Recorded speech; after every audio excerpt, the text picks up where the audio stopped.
Hi guys, so this is my third devlog for Shell, and I want to show off some progress I've made. The first real achievement is a flexible syntax highlighting. I had syntax highlighting before, but now it's flexible. So I can start by typing let x equals 5, declaring a variable and giving it a value. So if I do echo $x, we get the value 5, and you see the $x is purple. Now what I'm going to do, I'm going to type let ru highlight equal. I'm just going to push right and use the history completion because I can't remember what to write. Okay, here it is. So it's quote, and then just put var colon, and then it's \e for the escape character 32m. So that should make it green or something. And there's a word for everyone, and you just comma separate these. So now in the next line, when I go echo $x, you'll see that the $x is now green because that's a variable. So yeah, this works with all of the different parts of the thing, which allows for people who use different backgrounds or different color schemes for their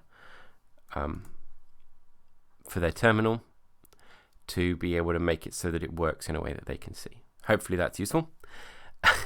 It certainly was a challenge to put together, but I'm glad it's all working now. I'll clear this now, and I want to show you one other thing, which is the tab completion. Let's just use cat as a program, so cat scripts Rust, and I can just tab complete here if I like. But the thing that I've achieved, which I'm really happy with, is that if I type something afterwards and I go backwards, so now hello is after what I'm currently tab completing, I can push tab and it will still bring up the options and it will still tab complete in the space that I'm using. That actually is built off of the same parser that is used for the syntax highlighting. So I'm pretty chuffed with how those two work together.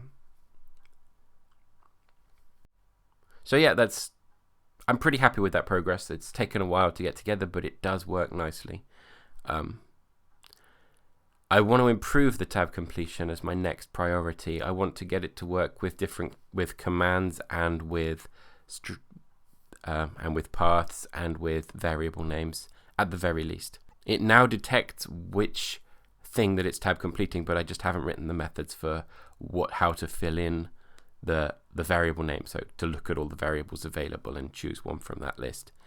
So I just want to make the tab completion really nice to use. That's my goal for the next dev session. So that should probably be up in about 3 weeks. We'll see. Hopefully I'll see you then.